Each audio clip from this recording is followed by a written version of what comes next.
cool. TCP/IP. Crummy name for something so incredible, actually. So, this is really the internet. The internet's a pretty amazing thing. Oh, I'm already... Okay. So, let's talk about this side of things first, TCP. So here's the problem. You want to send a file from your machine to someone on the other side of the planet. How are you going to do it? Well, the first thing you're going to do is you're not going to just use one cable between your machine and their machine and string it across the entire ocean. What you're going to do is you're going to send that file from your machine to another machine to another machine, and it's going to jump from kind of node to node across the planet until it gets to the place where you want it to go.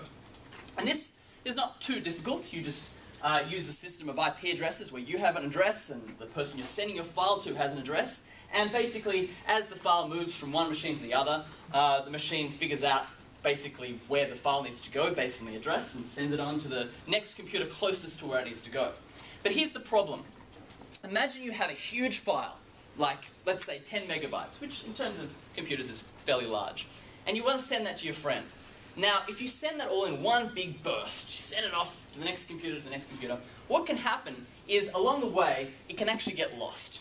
It can take a wrong turn, it can hit a device, a computer on this network which isn't working so well, and that computer might not send it on. Boom, your whole file is gone, and you have to send the whole thing again. And this takes a while for a large file. The other thing that can happen is it might lose a little part of its integrity along the way.